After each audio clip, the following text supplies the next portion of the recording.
Welcome. I'm Julie Thompson, Executive Director of PAC-TV, and today we're hosting a COVID-19 regional forum on mental health amid the pandemic.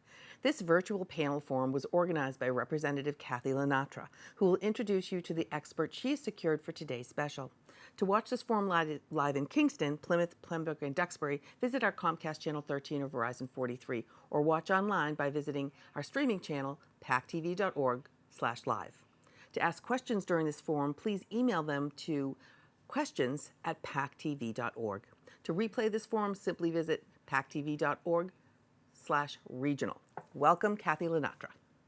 Thank you, Julie. Great to be here again this Friday. It's a beautiful Friday today. The sun's out. It's starting to feel a little bit like summer. But I'm excited today to have my two guests with me. We're going to talk about anxiety, specifically in the workplace. We've been dealing with lengthy business closures and the prospect of drastic changes in how we're going to operate. And the concern for the safety of our staff and our customers, it's kind of induced a little high anxiety among many small business owners, many employees. So we're going to discuss these topics on how to cope with these strategies, have some strategies to cope with them.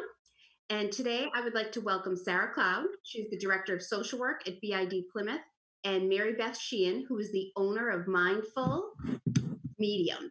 So let's start with Sarah, because I understand you're a busy woman. So I'm so glad that you could join us today. So Thank you for having me and for accommodating my schedule. Oh, my pleasure. I'm just so grateful that you could join us. But you must see some anxiety where you are.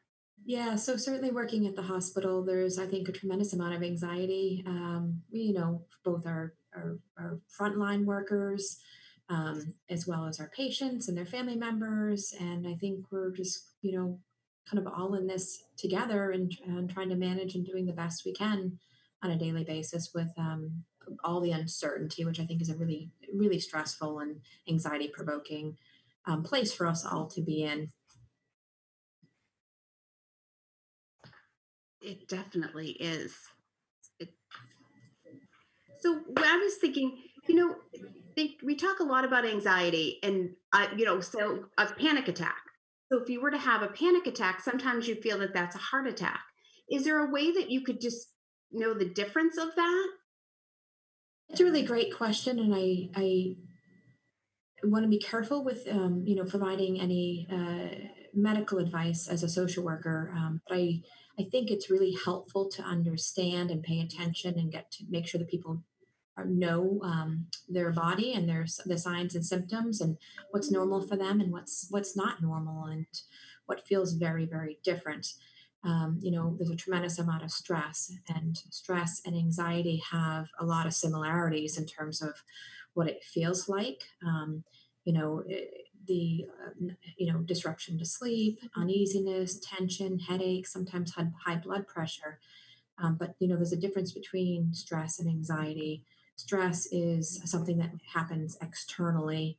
For example, the pandemic, being laid off, uncertainty is all that stuff that happens externally, and that stress. And anxiety is how we internally respond to those stressors. Um, so, and it does affect both your emotional state as well as our physical state in terms of having physical symptoms. So it's something that we just have to, I think, monitor very carefully. And I think it's incredibly important to continuously take care of yourself. I know people get tired of hearing this, and it's really hard to do given our current state. But getting enough sleep, staying on routine, having structure, getting enough sleep, paying attention to nutrition and drinking plenty of water, and a lot of other things that we kind of gravitate towards to kind of soothe ourselves, particularly in this heightened sense, point of being stressed and anxious, such as, some people might have picked up and started smoking cigarettes again when they had, quit many years ago because it's stressful and it's soothing. Or I know, people are really tempted to open a bottle of wine at dinner time or, drink more. There's just so many different vices. Or food. Food can be very, very comforting. But in the moment, it might feel good. It might be soothing the anxiety and giving us a break from the anxiety for a brief period of time. But then it just kind of shoots up, it wears off, and it kind of shoots up even higher after. So just really kind of all really important things to think about in terms of, in the moment it might feel better and it might help, but in the long run, even just hours down the road, it's going to come back and probably and intensify even more. So everything in kind of in moderation. And I think couple of the other really important things you can do to help manage our reaction to the stressors. So the anxiety is getting enough exercise or any exercise, even as little as 20 minutes a day, is really important. Doesn't mean you have to go run a marathon or, you know, anything along those lines. You just get out and walk for a little bit will make a huge difference in kind of bringing things into perspective, and just really kind of enjoying nature. There's so much that we can't control right now, and if we attempt to control it or think that we can control it, I think it's really how the stress, which is the external part that we can't control, really enters into our lives and becomes anxiety when we attempt to control something we have no control over. Thank you. Julie, I think you had a question. Yeah, I did. Sarah, since this week's concentration is on the workplace and reopening, and what does that mean? A lot of people have gotten used to how to handle their stress or their anxiety in the place they're in right now. Now, this whole either you're going back to work or you're an employer and you're opening up again, or whatever the situation where it might change a bit for you, how is that different than the reality that you have right now? Now we have a new reality that you also have to now adhere to. Yeah, it's a really good point. I think that probably the most important thing that we need to be able to do is to set our expectations and be really aware of what our expectations are. It's not going to look, if you've been out of work and your place of employment or your business is reopening, it's not going to be the same as when you left it a couple of months ago. So I think setting the expectation and being really thoughtful of this is going to be different. I don't know what exactly it's going to look like, and that is okay to be uncertain and to live in that place of uncertainty. I think will allow you to be more flexible and less anxious and be able to, I think, adjust a little bit easier to returning back to the workplace if that's what's happening this upcoming week or in weeks to come. I think it's also really important to really just be kind to people around us and to whether it be your colleagues, whether it be your managers, the business owners. I think everyone's really trying to figure this out as we go. This is, uncharted territory. We've never been in a place like this before. We've certainly been through changes and disruptions and, kind of reinventing ourselves, but nothing to this magnitude, this widespread, and for this duration than we are right now. So I think just to be open minded, be really conscious of your expectations. Very often we don't even know what they are because we're not tuning into them, and that will really help you set kind of the mindset between what you hope to happen and what reality is going to be, and hopefully it won't be so vastly different if you're just kind of flexible and open to kind of this new adventure. I mean, it unfortunately doesn't necessarily feel like fun, but it is a new adventure and something you know that we've never done before. So I think just try to embrace that. Yeah. And that's in terms of the person that's going back to work. In terms of the person that is the employer, you now not only have to worry about making sure that you follow all the guidelines, which aren't completely gelled yet. I guess we're going to have more advice on this next Tuesday or next Monday. But you also need to worry about what kind of liability do I have for my employees, for the customers. So I would think that adds a whole new level of anxiety, or something like you said.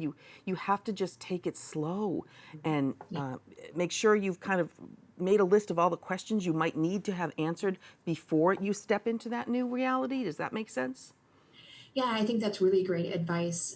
It's been really interesting to see how things, obviously, the hospital has remained open during this entire time. There's been a tremendous amount of changes, and it feels like, on a, at least in the beginning, the changes were occurring daily. As we learned more, we knew more, we continuously adjust our practices. So it even when it's time to reopen, businesses are not going to know how to do it all upfront completely right. We'll continue to get guidance. We'll continue to learn more. As we learn more, the adjustments will be made.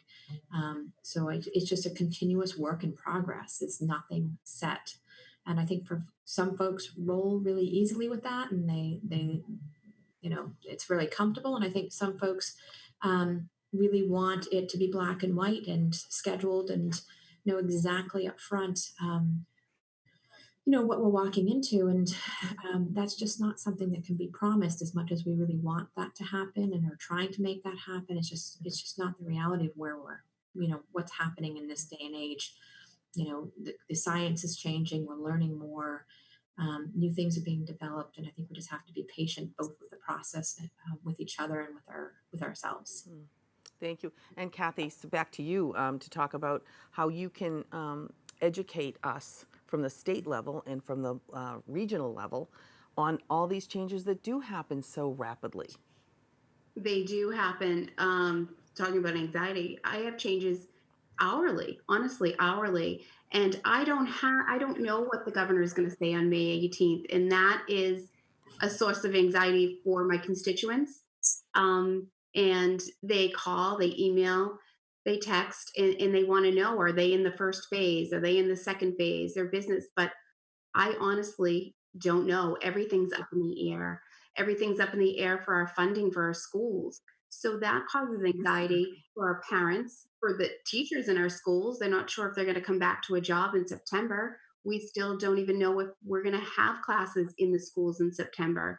So I feel that when I walk around, everyone's feeling some sort of anxiety. And I wanted to know, Sarah, does that anxiety somewhat manifest? Because you had said, try to be kind to everyone. And we had that situation on Cape Cod at the ice cream store. I think a lot of people have seen it on the news. And I try to not think that people would be that cruel to a younger person working in it. Could anxiety manifest that kind of anger? It absolutely can. And I think so. I think that gets back to expectations. One is, we've been cooped up for a long time. The weather has been awful. It's been raining a lot. It finally feels like summertime. The weather is getting warmer, and, a sign of a new season is, the ice cream shops opening, and that's really exciting. And you just kind of go out and expect it to be like last season. And it's not like last season. It's like nothing we've done before. So I think that you might not even be aware that you're thinking it's an automatic. What you expect to happen is everything that's happened in the past. And then to get down there and find out that you needed to call your order in an hour in advance, and that this information had been posted previously or shared and you weren't aware of it, I think it just caused a lot of anger, frustration between, what you thought was going to happen, your expectations based on previous experience, and what the reality is. And then it causes all of this negative emotion, and then you got to do something with it. So unfortunately, what some people did with it is that they put it on to the employees that were working. So I think having outlets, so one, being aware and trying to minimize those negative feelings, because it feels terrible for us to be experiencing that, let alone then expressing it on to somebody else. So one, being aware and trying to minimize that and stay in a more comfortable place. And then secondly, having outlets for that, whether it be exercising, talking to somebody, getting out and enjoying nature. I mean, I think there's a lot of different outlets, and they're all very personal. People have hobbies. Well, those hobbies are something that a place for them to, as a release and an outlet for feelings, and in turn takes, is good self-care. Yes. Speaking about, exercise and things, I'd like to bring Mary Beth in. So Mary Beth, she's a spirit medium and mindfulness coach. She practices and teaches mindfulness-based stress reduction alongside her energy work to help heal and calm anxieties. Mary Beth coaches many people on the importance of meditation and the thought control, all while tuning into your body's energy. So you must be very busy right now, Mary Beth. Yes, Kathy, thank you so much for having me. I appreciate it. So can you explain a little bit about, a lot of people don't know what mindfulness is. So if you Sure. could explain a little bit of what it is. Sure. Mindfulness is about staying in your conscious thought, being aware of how your body feels, what emotions you are starting to experience, and letting them come forward for you to process it. Great. And it's good for all people, I would assume. It's good for every age. So I teach mindfulness from starting at age 5 all the way through seniors. And it works in every aspect of your life. You can use mindfulness. Can you kind of walk us through like a first introduction? Sure. One of the first things that I teach when we get into talking about mindfulness is meditation and how to tune into your body and your body's emotions, how your body's feeling, taking acknowledgement to maybe where in your body you would feel stress. So I call this a body scan. And this is something that you can do with yourself maybe once or twice a day just to check in. And you would go head to toe, um, giving acknowledgement, taking acknowledgement to all the different parts of your body and acknowledging how it feels. If you feel stress, a lot of people feel hold. Sarah was talking about expectations. We hold expectations in our shoulders and up here. And a lot of times when you're feeling a lot of expectations or a lot of stress over expectations, we do feel it up here. We feel the tightness in our neck, the tightness in our shoulders.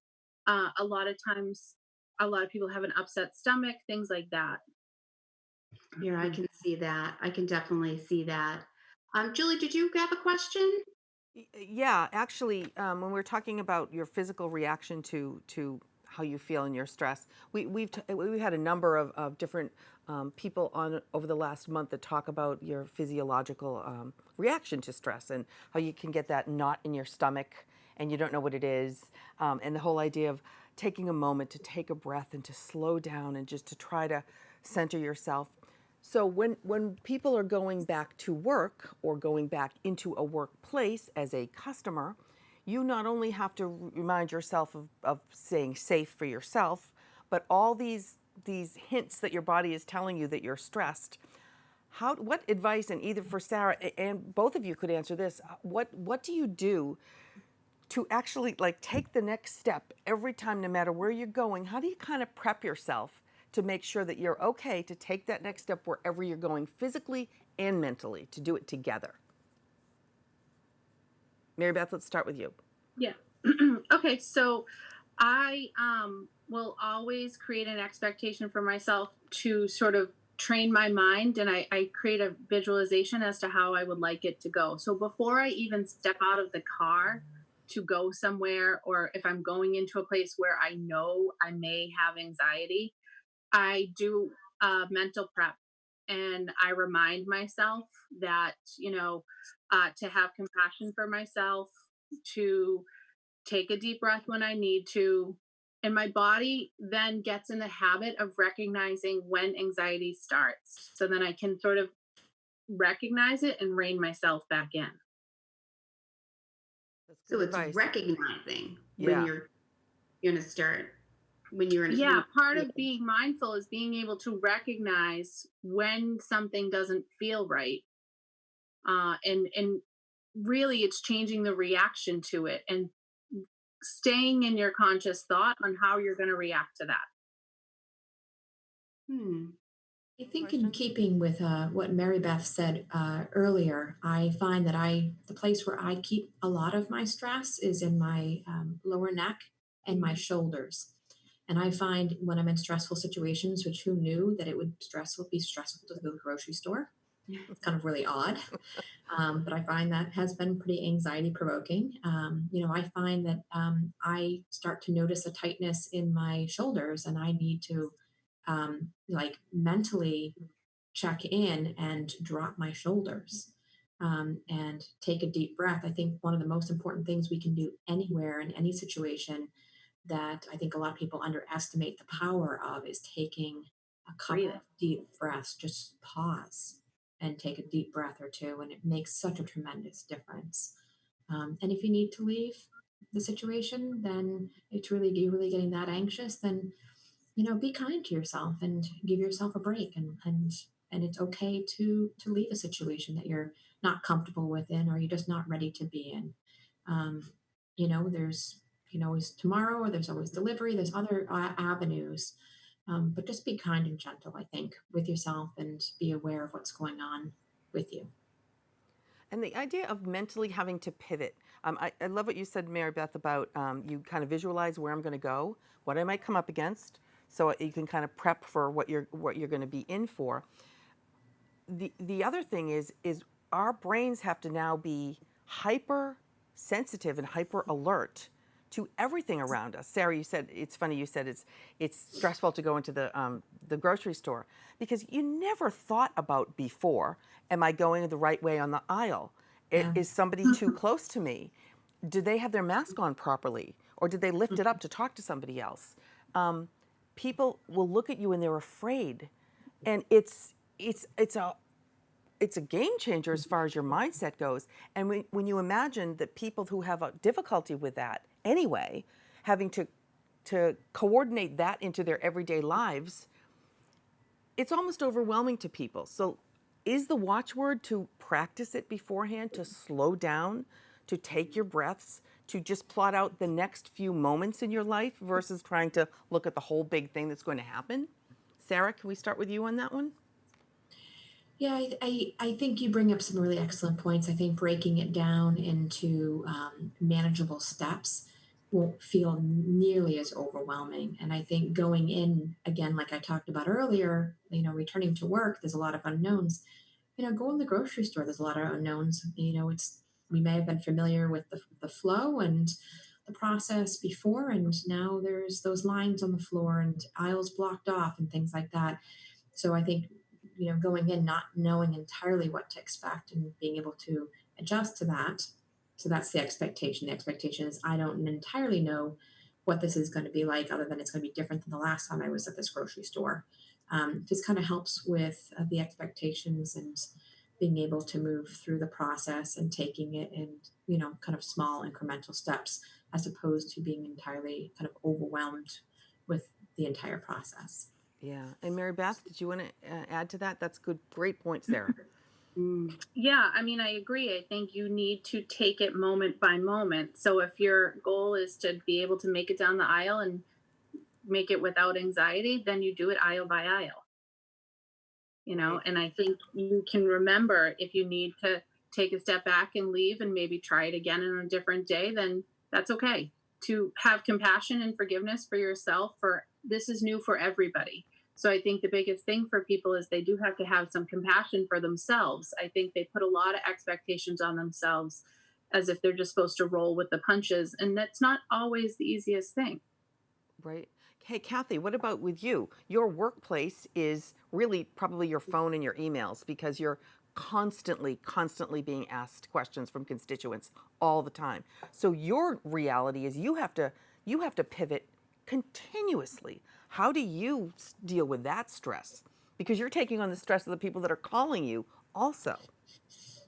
That's a good question, Julie. I was going to ask this to Sarah as well after, but I am constantly take deep breaths. That is one of the things that I always do, and exercise is very important to me. I was before we were on air. I had said I hadn't been on my bike for 3 days, and I really feel it.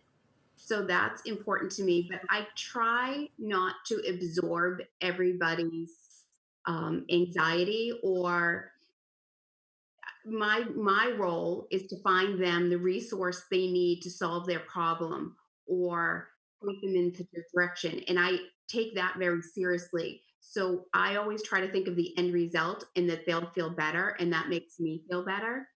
So I'm in a role, which I was going to pivot that question to Sarah. I'm in a role, I have a role, but small business owners have a role too. And they have their employees coming in and they're filled with anxiety. And the business owner is as well. But how do you soothe someone that you feel is really suffering from anxiety?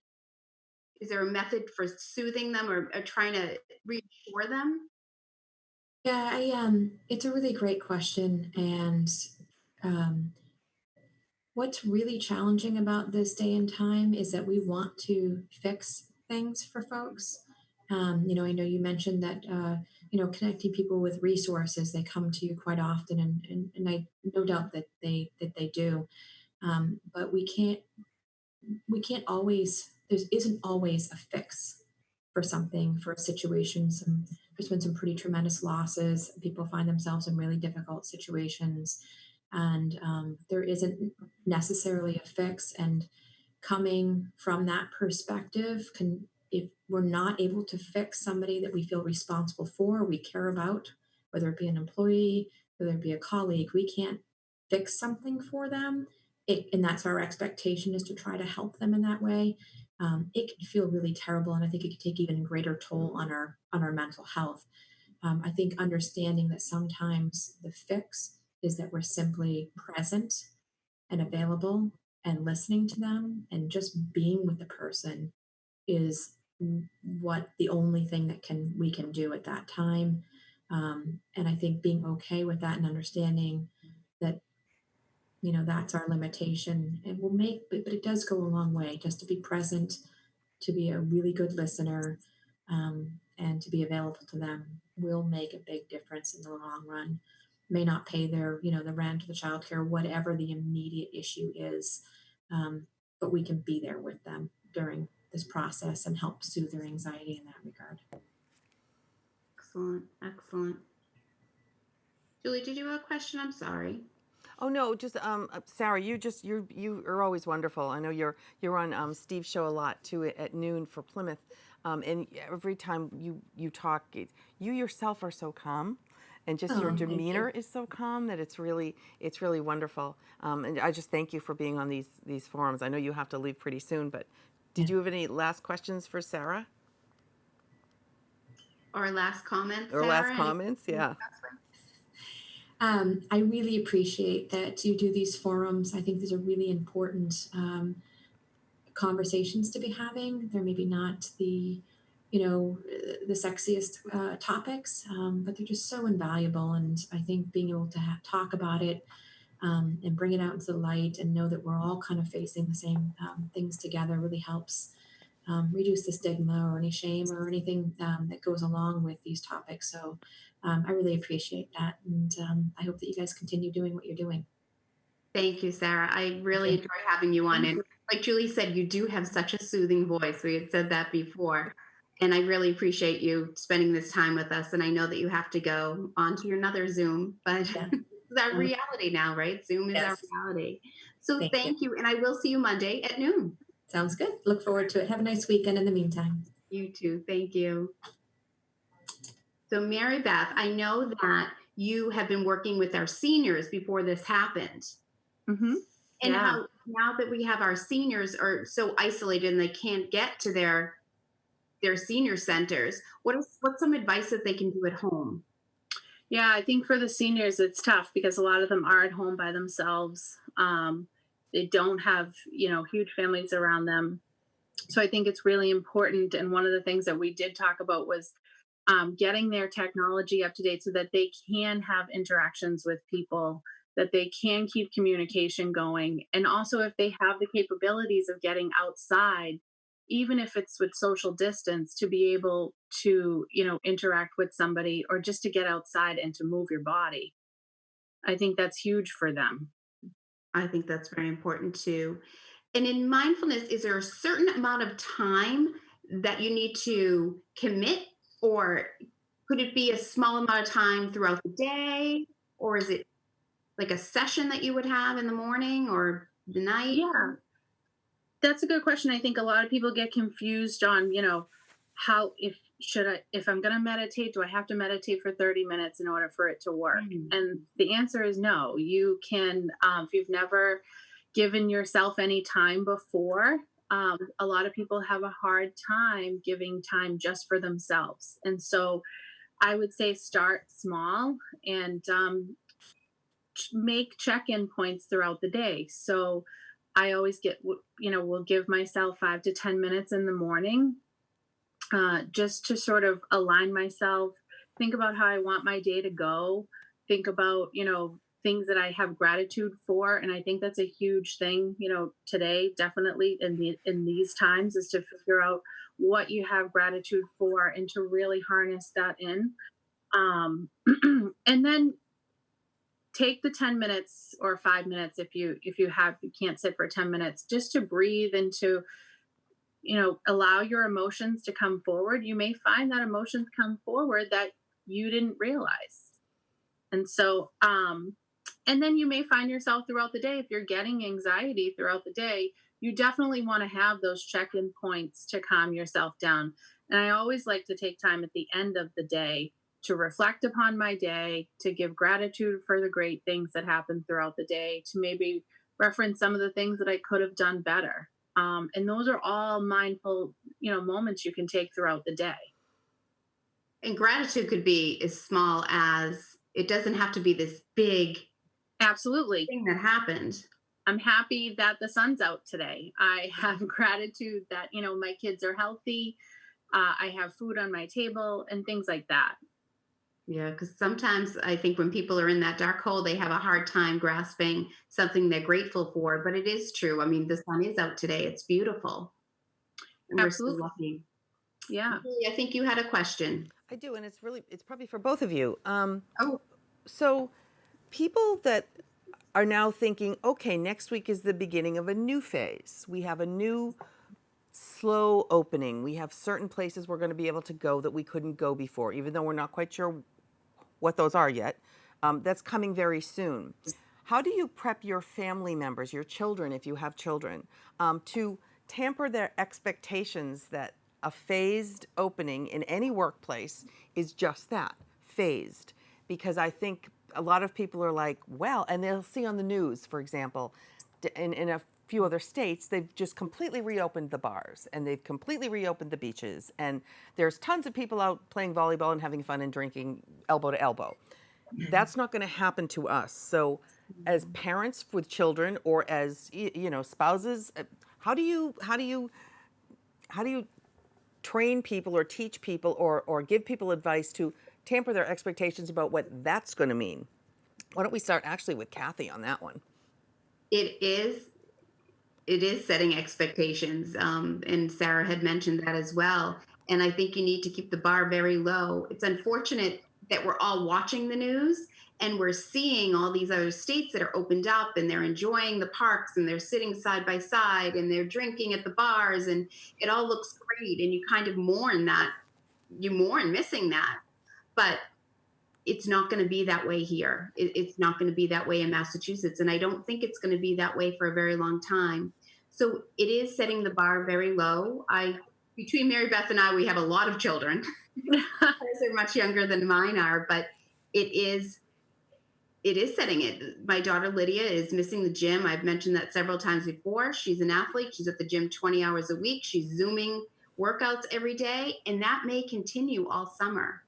So I need to be realistic with my children and let them know that this could be what's going to happen. It's not what you're watching on TV. And they all assume I have the magic answer to everything that I know ahead of time, but I really don't. So I'm waiting to see what those phases are going to be as well. But we're not putting on a light switch, and it's not all going to be great. Their friends aren't all going to come over and we're going to have a sleepover. So they need to understand that.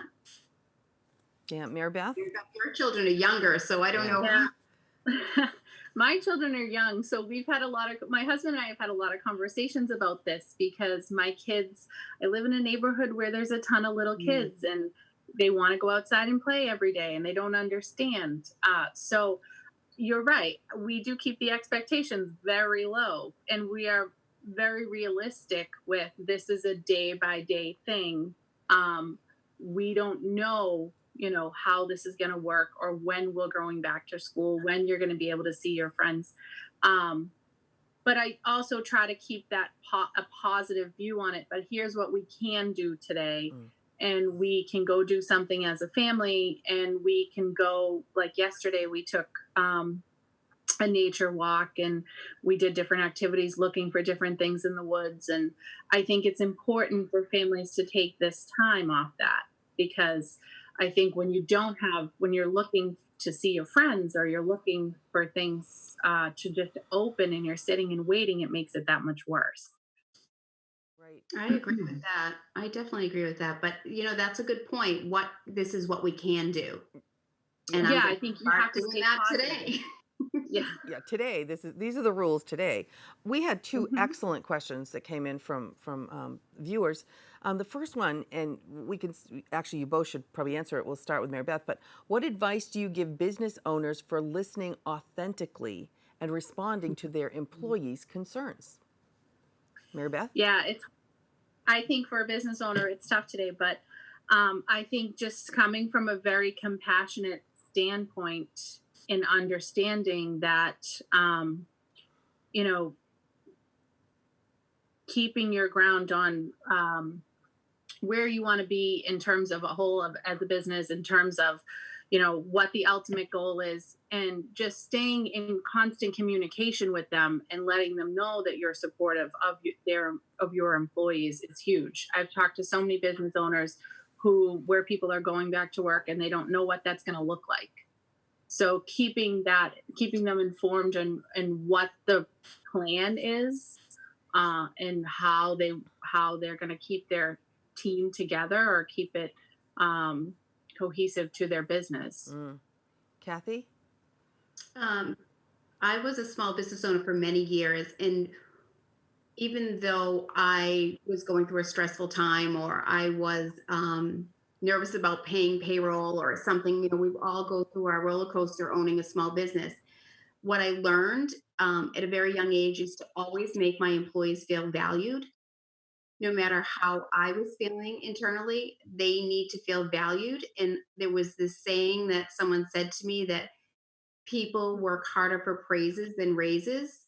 And not that I didn't pay well, and I would, everybody deserves to be paid well, but you have to understand that they're human beings, and what you're providing them provides things for their family. So you really need to talk to them with an open mind, not get defensive, and make them feel valued. Great advice. And also, I can speak personally because we have been open the whole time here at PAC-TV. Yes. And we have 17, 18 employees, full-time employees, basically. And not all of them can be here.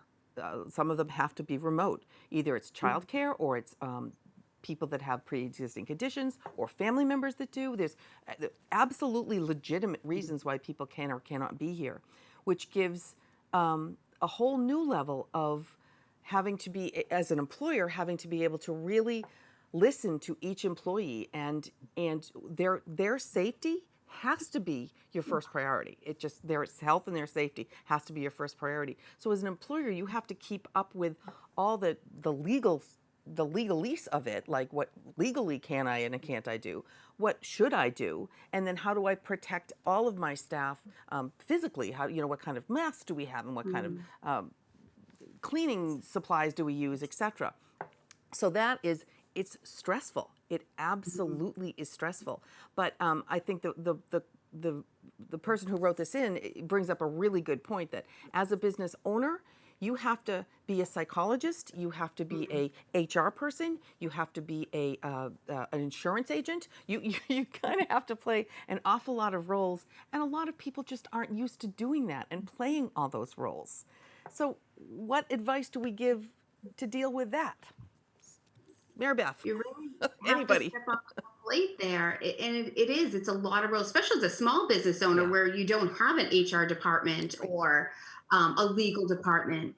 You really have to step up and try to do all those roles. But I think being honest too is explaining to your employees that this is new to you. We're going to do this together. There's a lot of new rules that we have to go by. But if you know that you're a team and you're in it to win it, and you're in it to get this business back on the ground and continue to make a revenue, that you have to put on multiple hats. Absolutely. Marybeth? Yeah, I agree. I agree with Kathy in that. And staying positive and keeping your employees, giving them something to look forward to. And, it's all in perspective. So you could look at this opening as a rebirth or a new start, and this is how we're going to go forward. So keeping it in a positive direction and letting them feel your support and letting them feel your appreciation, I think, is going to be huge in going forward with this. Agreed. And the second half of this excellent question that the reader, the caller, the emailer gave us was, do you have any de-escalating strategies or communication tips for customers who are upset or uncooperative over the new norms? Great question. Why don't we start with Marybeth on that one? Yeah. This question has been asked so many times in so many forums. And I think I laugh because I've seen it in person too. I think it's important for people to have compassion for each other, but I also think it's important for businesses to be able to stand their ground and for people to have to understand that safety does have to come first. And I honestly think if you're just upfront and honest, that this is the new norm and this is how it has to work, people do have to get used to that. And because you're not only, at that point when you have a disgruntled customer, other customers are seeing it too. So they are going to look for your reaction. And I think if you take a second to be calm about it, and to show compassion, and then to, reiterate the fact that maybe things aren't the way you expected them to be, but this is how it has to be for our business to function properly. Right. And Kathy, and keeping in mind too that this is not forever. I mean, I think that's the other thing that people have to remember. This is a phase, and we will eventually, someday, have a different normal. Kathy? I agree. I agree with what Marybeth said. One of the businesses I owned was a bridal shop. And so de-escalating was a part of my job title. We had a lot of hysterical brides can be hysterical at times. But one of the things I found is, you're right, Marybeth, you do have to stand your ground. It is your business, and you do not need to be walked all over. But always speaking at a calm voice, never raising your voice, is very helpful. And others are looking to see how you're going to react. So I think being kind, even though someone is not being kind to you, can kind of turn someone around. But if it doesn't, you can always ask that person to leave. If it gets to a point where you think it is out of control, then I think it's very appropriate to ask that person to leave. Yeah. And to piggyback on that also, how we react to other people, even if we're not involved. Like, for example, in the supermarket, if somebody's too close and you just back up and you just smile and say, I'll stay my 6 feet, so don't worry. Even if they're the one that's intruding on you, it kind of de-escalates their fear, and they look at you and they actually appreciate that you said something to them. I know I try to make eye contact with people and smile at them and say, oh, isn't this fun? Because just to kind of, everybody knows that we are in this together. And when people come into PAC-TV, like UPS delivery people come in, things like that, we try to just kind of all respect the fact that this is a new normal. We're used to it. So I have to give that caveat that we're used to doing this. We're used to, if we pass each other in the hallway, one of us will actually go into an office so the other one can pass, even though we're wearing masks. So that we're just used to this kind of new way of this is how we walk. What else is funny is I've noticed that people don't walk around with their cell phones anymore, staring down. People are looking up because you kind of have to. And that's not a bad thing, is it? I don't think it's a bad thing. No, I don't think It is hard to see when you're wearing masks all the time, when you're smiling at someone. I was in the grocery store last week, and a woman, we came around, weren't looking at the arrows on the floor, and we came around at the same time. And we both smiled, but we couldn't tell. And the woman said to me, I'm really smiling under this mask. And I said, I am too. So if we could all learn to smile with our eyes, I think that would be better. But, humor goes a long way as well. Humor goes a long way. Marybeth, you must have something to say about humor going a long way. Yeah, I think people need to, take a deep breath, relax a little bit. Because I think what's going to come out of this is when we can go out and, see people again, I think people are going to have a much more better appreciation for that more personal interaction. Absolutely. And don't you think people have slowed down? I mean, Yes. it's I just, think if there's anything good that has come out of this, it has forced people to slow down. yeah. And I think that's such a great thing. Yeah, that's one of the silver linings. I think when we look in the rearview mirror to this time in our lives, that would have been one of the positives I hope that came out of this, is that we just did that. And the humor thing, I know in my office here at PAC-TV, I used to have this beautiful painting up. And now, one whole wall, I just put up the funny things like that I see posted on Facebook. And there's so many hysterically funny things. They're not offensive, they're just funny. And there's nothing funny about COVID-19, but No.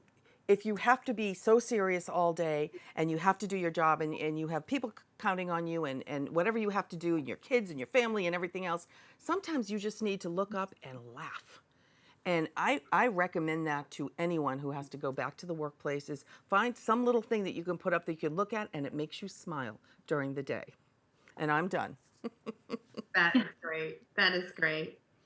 Actually, to piggyback off that, in going back and opening up, I think it's important for any business owner who works within a team to take those moments, maybe before the day the business opens, to sort of guide their team in maybe an icebreaker or a team building strategy, or a little mindful circle, to be able to figure out, we're in this together, you feel supported, let's have some fun together, so that it doesn't have to be so serious.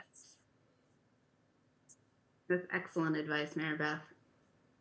Excellent advice. Kathy, what do you perceive is going to happen as far as next week, when we all get more guidance from the governor about what types of businesses can open, and how can people prepare for that? Because since we're not quite sure, it's not quite clearly defined who's going to be able to open and under what circumstances. What do you recommend that business owners do or employees do to kind of try to prep themselves for that? Good question. So on mass.gov, there is actually a protocol, what you need to do to prepare to open. And I suggest that all businesses read that and start enacting that. The businesses that can prove that they can open safely will be the ones that will open first.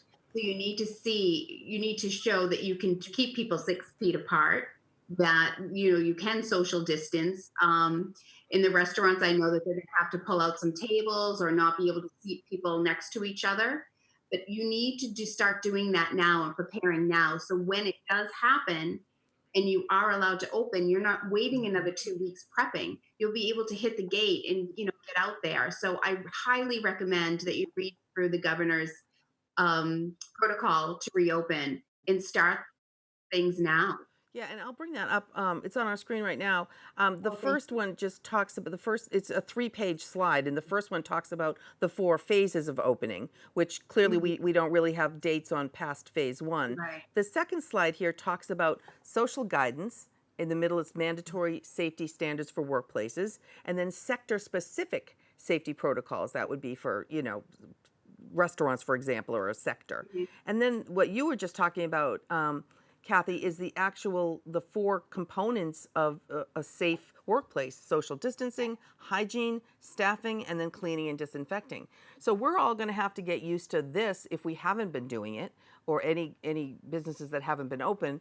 Thank you, you can pull this down now, are going to have to get used to following those protocols. So if nothing else, it might be good homework to do to start prepping Exactly. yourself for knowing you have to do that. Is that good advice? Prepping yourself and prepping your employees so they know what they're walking into. We don't want people walking in blind and expect to work and not know the rules. So looking at those rules, getting those in place, and waiting for the governor's official announcement that you can open, and then you can open safely. Right. And the thing that isn't touched upon, of course, on this, because this is more the technical aspect of it, is the whole emotional aspect of it, which is why this forum that you're having is so good, because it's really hand in hand. You can do all these things that they say on the website, but if you're a crazy person, or if you're just going out of your mind because you can't deal with the stress of it, then it's not going to be effective for anybody. So the mind-body connection really is really important in this case, especially. I agree. Oh, So I'm so thankful that Marybeth could be on with us. and talk about mindfulness. And it is true. If we're able to, or we can learn to take a step back and practice mindfulness, we can go through this at a different way and not be so stressed out all the time. I'm guilty of it. I go nonstop. Mary Beth and I are both married to first responders, so we worry about that as well. And we both have children at home. So it is challenging to take a step back, but I think everything that Mary Beth said, it's definitely worth it. And it's worth it for your family, worth it for your employees to take care of yourself. Absolutely. And the whole idea that we're not all in the same boat, and that was, I've mentioned it before, I've seen, somebody wrote it on Facebook, and it's so true that we're not all in the same boat. Even though we're all living in the same reality, every single person has a different reality that they are living with, whether it's family or work or health or finance, whatever it is. We are not the same in that regard. And all these rules and regulations that everybody has to follow have to be married with the ability to be able to cope with these rules and regulations. And that's why, Mary Beth, your type of advice, what Sarah gives, and you doing this, Kathy, is just so helpful because, like I think you said, you give yourself permission to be sad sometimes. Give yourself permission to be confused or angry and need to take a step back and need to do some self-care. And I applaud you, Kathy, for putting these forums together, because it really is about self-understanding, self-care, because if you don't take care of you, you can't help anybody around you. Agreed. And thank you for allowing me to do this every Friday. We've had some fantastic guests, some great professionals, and I've personally have learned quite a bit. Oh, me too. And meditation, I'm going to start that, in mindfulness. Yeah. I think that's very important. I know my daughter has been doing it with her gym for a couple of years now, and I've noticed a difference in her. I'd like to introduce it to my other children. I think they'd benefit from it greatly. Maybe my husband too. How about John? Does he practice mindfulness, Mary Beth? He does practice mindfulness. Yeah. Yes. We practice as a household. I do meditation with my children before bed at night. I've done one-on-one sessions with my kids in breathing. So yeah. Oh, that's great. That's great. And next week, next Friday, when we have another forum with you at 1:30, we love these Fridays at 1:30, Kathy, we'll have a whole bunch of new things to talk about because a lot would have happened during the week. This weekend is supposed to be fairly nice. There'll be lots of people who want to go outside. There's a lot of new information to read about if you're going back to work or you're not, or you're opening a business, to contemplate, make your list, decide what you need to do, what do you know, what don't you know.